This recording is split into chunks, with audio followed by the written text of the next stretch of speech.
Now, we're going to get into a stormy track again in the Pacific Northwest. I think we have the risk of an atmospheric river coming at us next week, although models seem to indicate that's going to be more of a southern Washington and maybe Oregon location. I think we should still be paying attention to this story nonetheless. The big effect for British Columbia interior is probably going to be some widespread snow and some cooling of temperatures once that arrives. So that's what we've been warning you about. On the podcast tonight, we'll be talking about that too. Make sure you tune in here, 6:30 p.m., Joey Only. Caribou Weather Dude YouTube channel. Hit like, share, subscribe. Let's go. There it is. This is bad news. My God. All right. Anything could happen. Yeah! Wow. I'll watch the video later. They try mopping this. Let's have a look at water vapor in the North Pacific here. We're going to just get clues right now. We're just going to get a clue at the end of this frame. Now watch, here we got this. Low is beginning to move on. Up and in, dragging in behind it's going to be the moisture tail. Let's get better looks at this. This map's showing 48-hour precipitation. Here's our first storm coming in through the weekend. Saturday, boom, bringing snow to the high country. Bit of rain into the interior. And that sets up the next guy to roll on down. Here we go. Whammo against the coast again. And the tail of that is our potential atmospheric river. Looking really at Washington, northern Oregon, BC taking some snow in the process into a clear pattern of repeat storms on the British Columbia coast. Atmospheric river map shows potential U.S. impacts.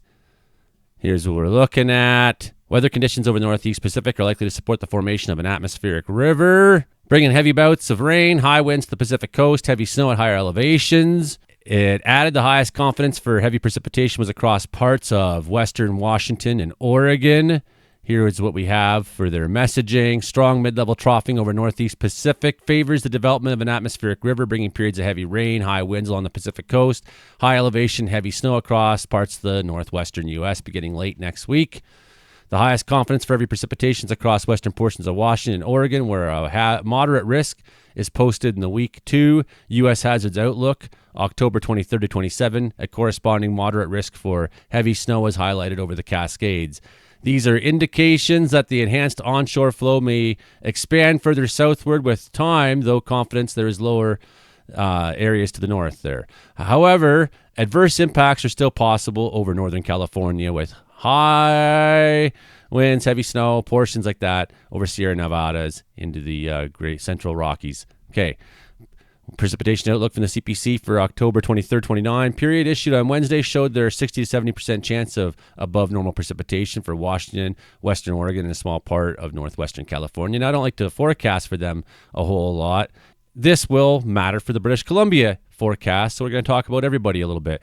Moderate risk of high winds along coastal sections of Washington and Oregon.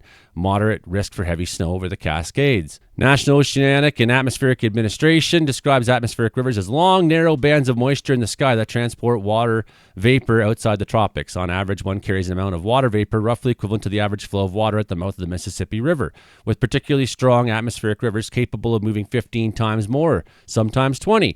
When these systems reach land, they release moisture as rain or snow.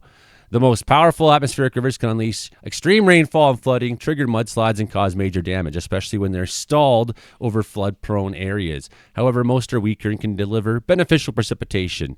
Mostly they're good. The National Weather Service Climate Prediction Center said there are indications the enhanced onshore flow may expand further southward with time. Okay, what does this mean for BC? Here's our first low, making it pretty windy in the North Pacific right now. We're going to click on to rain and thunder and watch how that, battering a little bit into Haida Gwaii today, up the BC coast, making a little bit of flurries inland in the high country, I should say. A little bit of rainfall here this morning. Got another large low up into Northwest Territories, a weak one that's developing into Manitoba. That's going to bring some rainfall there. Here's where we're going. Here's our next low. It's about to shot put straight in. It's going to ride this high like a conveyor belt. We've been talking about this the last number of forecasts. And what's going to happen is all this rainfall will come. We'll get a really bad storm, and then somebody will say, look how the two of them merge into one. 983 central low pressure Friday evening. Now taking aim at the BC coast. So I'll predict all this ahead of time, and then someone will come and say it's the government doing it. It's the government doing it. It happens every time. So Saturday morning, widespread snow across western BC, unless you are in lower country or near the coast where you're taking rainfall from this large mid-latitude cyclone now. On Saturday, we see that push a little bit inland. Some of it transitions to rain as the day warms up with the sunshine, and we watch how that probably makes our highway passes messy for Saturday, brings heavy rainfall to Vancouver Island. You can already see how it's chugging the rainfall in. We have this first band of moisture already kind of stretching out across, and it's just making the way for this next low to come right in too. 959, that's very, very low. The high pressure tries to block it, but it rides up and over. Meanwhile, BC still taking some precip on Sunday afternoon. We'll be talking about this on the podcast tonight. That next low now forcing its way onshore, bringing more snow to northern British Columbia when it does, more rainfall to the Alaska coast, more rainfall to the BC coast. And now we start to see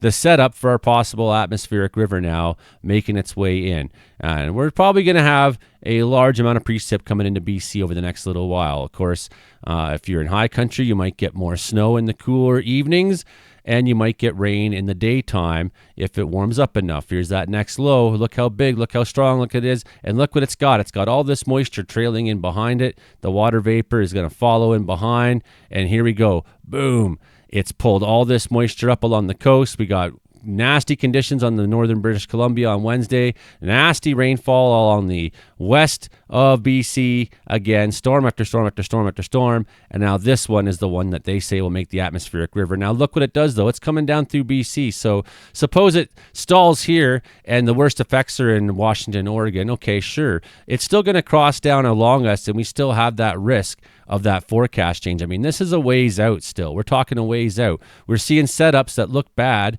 and are predictably bad, and it's a ways out. It's a ways out, so things can change greatly. But we know we got this nonstop system of storms coming in, and we know that BC is going to be getting snowfall this weekend. In fact, let's have a look at this. New snowfall in the tall mountains in through tonight. You see that increase Friday, the further north you are, up by Telegraph Creek, taking a lot of snow in their mountains. Some snow in the high country, though. Look at that.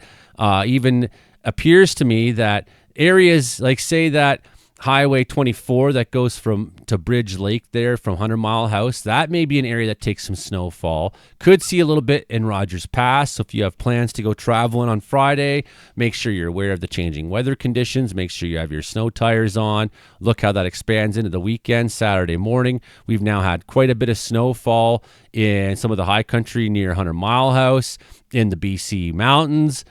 Especially 99, maybe seeing some nasty conditions, maybe seeing a little bit of flurries in the snow Pine Pass through the weekend, maybe seeing a little bit down the Highway 16 corridor as well. We're going to keep this going into Sunday, see where the snowfall starts packing on out, and look at now we're at 5 a.m. Monday morning, so that's the beginning of the work week. How much snow could we be putting on in that time? In the big mountains, maybe 69 centimeters in some of those big mountains there.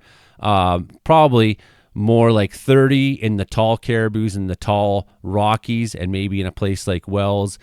Here we might see 10 or 11 centimeters. It's possible we might get a little bit of snow this weekend as well right here. Up in the Revelstoke Pass, yeah. Paulson Pass, probably taking some snow there. You want to go through the Coquihalla, you want to go through Highway 3 in the south this weekend, they're going to be taking some snow there. So be watching my forecast, because we're going to be giving you more and more exact details and timing as we go. And of course, some of that will also be intermixed with rain. We're going to see a lot of rainfall in some of those same places at the same time, right? So during the heat of the day, which, I use the term heat loosely, some of that may be falling as rainfall or a mix of precipitation and transition even in lower places to rainfall. So we're going to have a mix of rain and snow this weekend. But if you're traveling over high mountain passes for any reason, please understand that snowfall is the risk. It's the risk on Highway 16 on Friday night, maybe a little bit of flurries in the Pine Pass. As you go into Saturday morning, things are kind of nice and clear and cool, sure, but then by maybe 5 a.m., we start to see that snow that's going to make a transition 5 a.m., between 5 a.m. and 11. A lot of northern BC is going to be starting to take some snowfall, start to take some rain. Again, Highway 99 on Saturday, not looking great. If you get to Revelstoke later in the day on Saturday, not looking great. Same with the southern BC mountain passes into Saturday evening. Saturday evening seems to be some of the worst of it into Sunday morning. Sure, yeah, if you're in southeastern BC, it gets better for us here in the Caribou a little bit, but both mountain ranges, the big mountains on the coast and the Rocky Mountains, going to be taking precipitation. So we'll be making more forecasts, more specialized dynamic ones tomorrow and the day after to give you exact details on timing and amounts and location. I'm sure Environment Canada is going to have some statements to make as well. Hit like, share, subscribe. Joey, only Caribou Weather Dude. We'll see you next time, friends. Bye.